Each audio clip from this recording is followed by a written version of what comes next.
Olá, meu irmão, bom dia, tudo na paz, tudo na graça, graças ao Eterno Criador.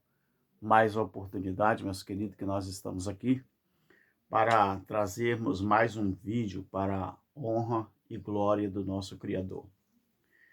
Veja bem, meu querido, antes de nós falarmos alguma coisa sobre mais este trabalho, eu gostaria de pedir para você continuar se inscrevendo em nosso canal, continuar compartilhando, não é?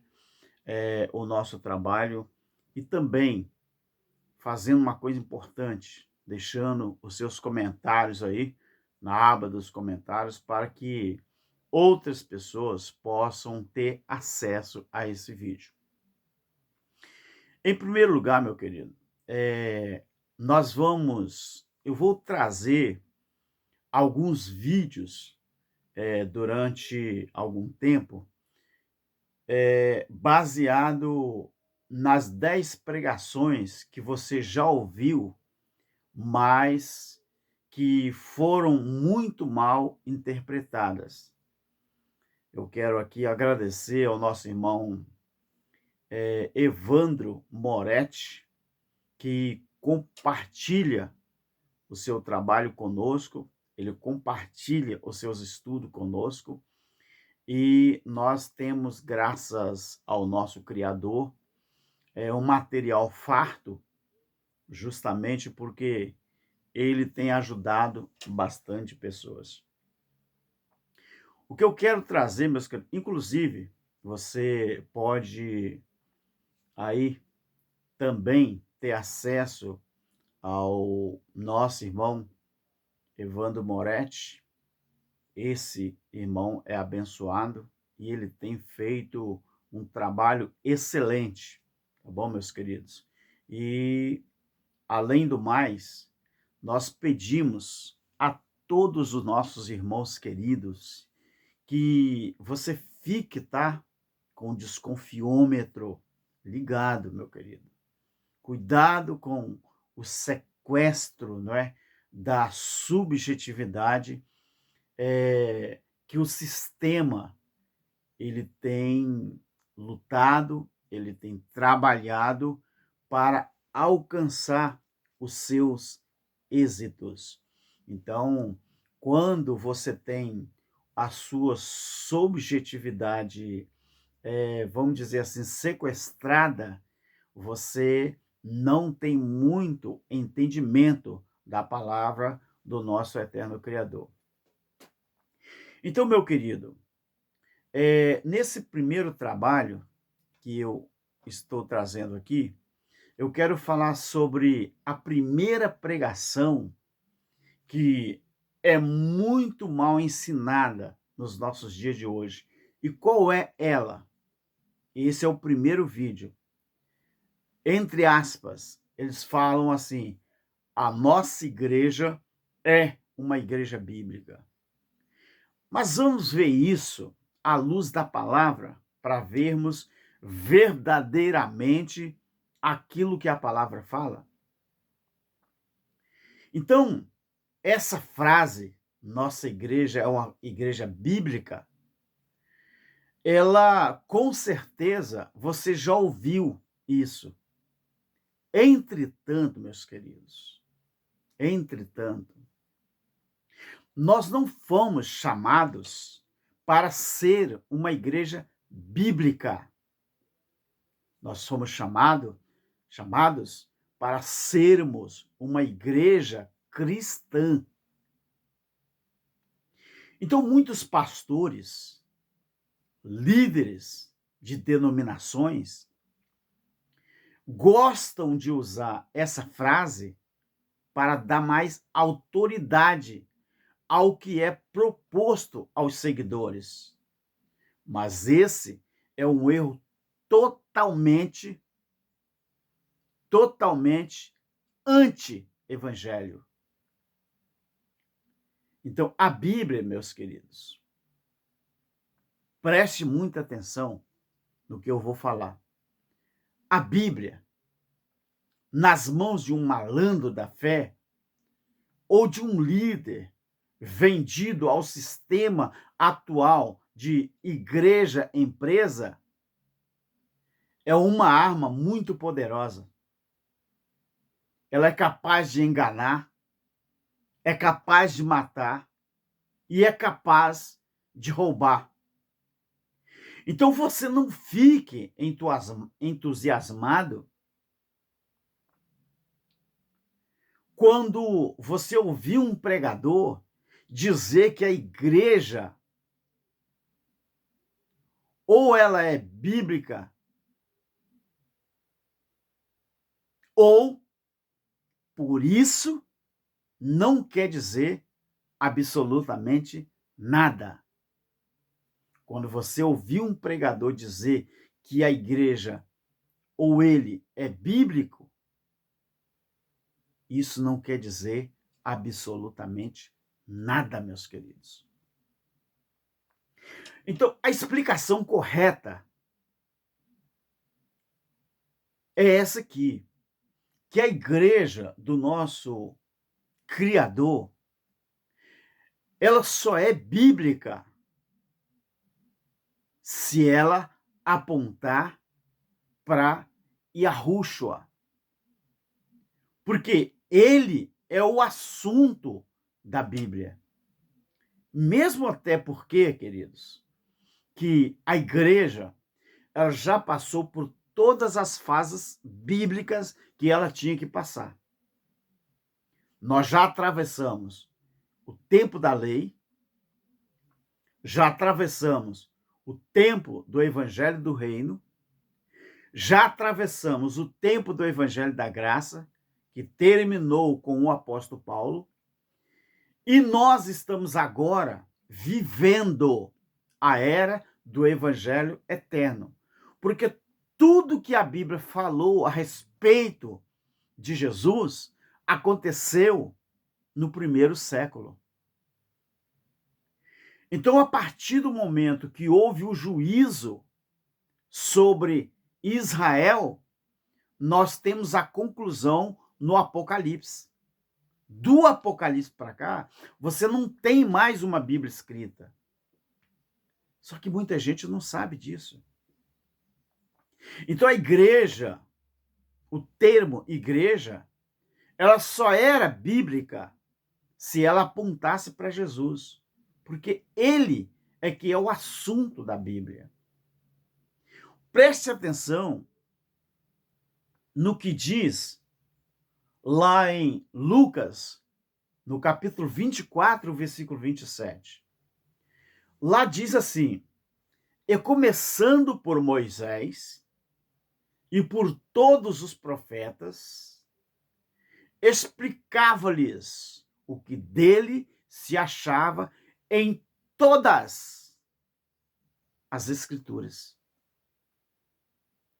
Mas você já leu Romanos, capítulo 10, o versículo 4?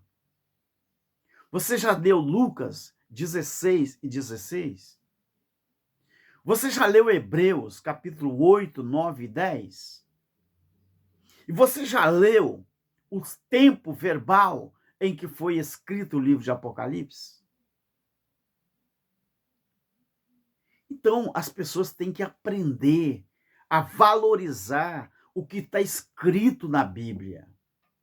Essa coisa de a nossa igreja é uma igreja bíblica, isso aí, querido, é uma das pregações mais ensinadas que existe.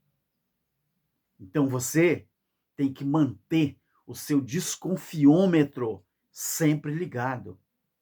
E não deixe que a religião ou os religiosos sequestre a sua subjetividade, meus queridos. Então a Bíblia, ela é um livro que, em sua versão protestante, ela tem ali 66 livros, ela tem uma média de 31.173 versículos, ela tem, em média, 1.189 capítulos, Ela foi escrita por cerca de 40 autores, 40 autores, e ela levou ali um tempo de 1.600 anos para ser escrita. Agora, a Bíblia, ela é indubitavelmente um livro fascinante. E mais, querido, é muito mais que isso. Ela foi realmente inspirada por Deus. E a Bíblia, ela traz verdades preciosas que, quando são colocadas em prática, trarão luz para a vida de quem a lê e também a ouve. Então, observe, meu querido, que a importância de você dar ênfase ao estudo da Bíblia. Porque é na Bíblia que lemos sobre Jesus, sendo ele também o assunto principal da Bíblia. E outra coisa, a Bíblia é um método simples, porém muito maravilhoso de se ler e também de interpretar. A exegese, né? A chamada exegese, que é a arte de interpretar. Então, quando você a lê, você mesmo, pedindo direção, sabedoria do alto, você mesmo consegue interpretar, mas não fazendo ali uma interpretação própria, mas uma interpretação para entendendo o texto e o contexto daquilo que realmente aquele texto quer dizer. Então, essa pregação que principalmente os pregadores pentecostais futuristas, eles ensinam que a nossa igreja é uma igreja bíblica. Mas mentira, não é. Não é a igreja deles que é uma igreja bíblica. Nós somos chamados para ser uma igreja cristã e não uma igreja bíblica. Então as pessoas deveriam ler a Bíblia somente desse jeito. Mas infelizmente nem todos partem desse princípio. E é por isso que tanta gente enganando e sendo enganado com a Bíblia nas mãos. Queridos, nós enfrentamos barreiras, nós enfrentamos pessoas, que quando a gente começa a falar sobre as verdadeiras revelações bíblicas, começamos a falar sobre a interpretação preterista, meu querido, eles caem em cima da gente com um pedaço de pau, com pedras nas mãos, como se nós estivéssemos lendo outra Bíblia. Mas por quê? Porque foi assim na época de Jesus. Quando Jesus veio trazendo o novo fundamento, a nova aliança, o novo tempo, que despertou o desejo até mesmo do presidente do Sinédrio, na época, chamado Nicodemos, que carregava uma capa de 1.600 anos desde o tempo de Moisés.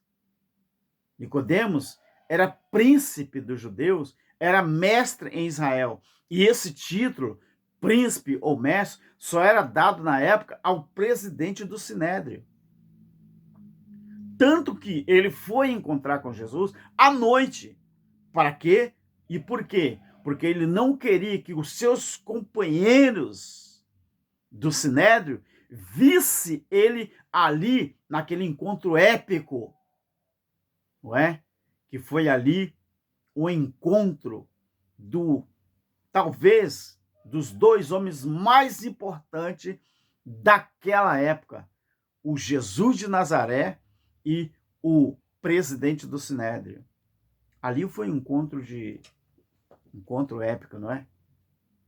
Então, ali despertou em Nicodemos o desejo, o anseio, a vontade de ouvir aquele homem que estava trazendo coisas novas, coisas que ele não era acostumado a ouvir. Então, Nicodemos, ele entendeu e logo após o tempo passou e ele se converteu. Tanto que ele foi aí já a campo aberto participar da retirada do corpo do Machia, não é? Lá da cruz do Calvário. Você vai encontrar nos anais da história, nos relatos bíblicos isso. Ele não podia fazer aquilo se ele ainda fosse presidente do Sinédrio. Ele não podia. Mas como ele já tinha deixado o cargo, ele já não era mais presidente do Sinédrio, porque ele era príncipe, mestre dos judeus, né? Em João capítulo 3, Jesus chama ele de mestre, chama ele de príncipe, né? Então, nós vemos que aquele homem que veio trazendo as boas novas, ele foi levado ao Sinédrio, ele foi levado à cruz. Mas por quê? Porque ele era portador de uma mensagem nova. A mesma coisa que acontece hoje. Os líderes religiosos, para não perder o seu posto, para não perder o seu título, eles são capazes de crucificar aquilo que nós ensinamos que esteve oculto desde da época de Paulo, que nós falamos sobre a era do evangelho eterno. Tem muita gente que fala que o evangelho ainda não foi pregado a toda criatura. Então eu te aconselho a você estudar o capítulo 1 de Colossenses, leia até o versículo último, principalmente o versículo 23 e 24. Depois você estude também o capítulo 10 de Romanos, principalmente o versículo 17 e o versículo 18, para ver de que evangelho que a Bíblia estava falando, que precisava ser pregado a toda criatura e em todo mundo. Que criatura era aquelas e que mundo era aquele ao qual o Yahshua, Messias, o Machia, se referia. Então as pessoas deveriam ler a Bíblia desse jeito. Mas, infelizmente, nem todos partem desse princípio. E é por isso que tanta gente enganando e sendo enganada com a Bíblia nas mãos. Meu querido, a Bíblia inteira, ela tem um assunto principal. E qual é? Jesus Cristo.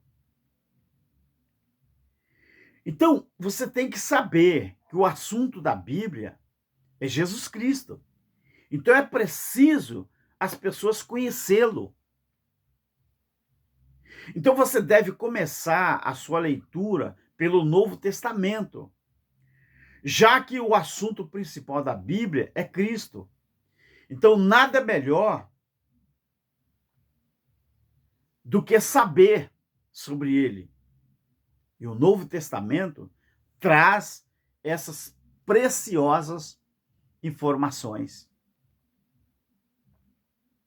Quando você abrir a Bíblia para ler, você leia a Bíblia e ouça as pregações a partir de Jesus, porque não tem erro. Você deve compreender o amor de Jesus lendo os evangelhos. Observe, meu querido, como ele tratou as pessoas, como ele orava, como ele importava. Eu falei evangelho, mas os 4 livros da Bíblia, Mateus, Marcos, Lucas e João, não é evangelho de Mateus, não é evangelho de Marcos, não é evangelho de Lucas, não é evangelho de João. Não. Esses 4 livros são livros históricos.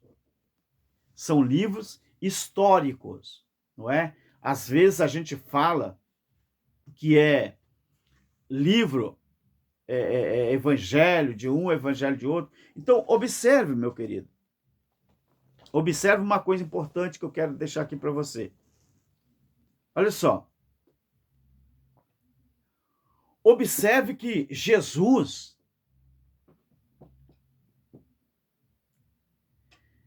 você tem que observar essa parte, porque eu fiz uma anotação aqui.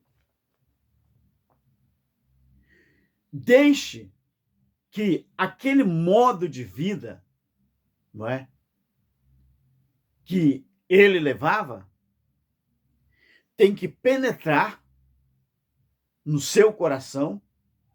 E quando você faz isso, lendo os evangelhos, depois você começa a ler os outros livros da Bíblia e você passa a ter uma percepção. E qual é a percepção? Que tudo na Bíblia, ou em uma pregação, que se aliar com o ser Messias, Yahshua, aí, quando ela é aplicada em você, e tudo que estiver na Bíblia, ou em qualquer pregação, e não se alinhar com Jesus, você tem que descartar. Por quê? Porque o foco da Bíblia era Jesus, Mashiach. Então, se ela não estiver alinhada com isso, você tem que descartar. Não, por quê? Porque a grande maioria das mensagens hoje são baseadas no tempo da lei, pregam a lei, descartam a pessoa de Jesus e querem que você siga essas regras. Então você tem que entender uma coisa, quando você descarta as pregações que não está de acordo com a palavra, você tem que entender que descartar aqui não é jogar a Bíblia fora, mas é entender que aquela parte da Bíblia ou pregação, ela não serve para você que está em Cristo. É isso que você deve fazer. Como eu fiz, como muita gente fez e muita gente está fazendo. Mesmo que o seu líder tente te manipular e fazer você acreditar que está na Bíblia. Quando você lê a Bíblia sozinho, você começa a fazer a interpretação direcionada pelo Espírito, você começa a entender. Eu vou dar um exemplo para você aqui, tem anotado aqui.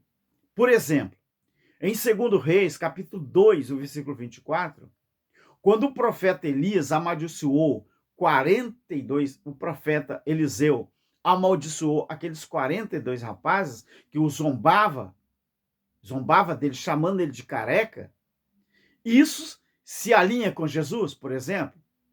É claro que não. Então, essa prática de amaldiçoar, ela deve ser descartada.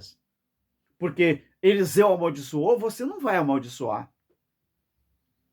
Não tem nada a ver com Jesus. Outra coisa, meu querido. Jesus, ele cumpriu a lei. O próprio Jesus disse isso, que ele cumpriu a lei. Ele foi o único que cumpriu a lei e disse na cruz, está consumado, ou tetelestai. Então essa frase significa que tudo que está na lei foi resolvido de uma vez por todas em quem? Em Cristo. Não é isso que diz Romanos 10:4? Deixa eu ver, conferir aqui. Isso aí. O fim da lei é Cristo. O fim da lei é Cristo, para todos aqueles que acreditam na sua justiça. Não é isso? Então, essa frase, ela significa que tudo, tetelestai, significa que tudo o que está na lei foi resolvido de uma vez por todas em Cristo. Então, ele cumpriu a lei. Então, o que resta para nós? É viver em graça? É viver no evangelho do reino? Ou é viver o evangelho eterno que foi proclamado desde o juízo em Apocalipse 14:6? Tire suas conclusões, porque todas as fases já passou.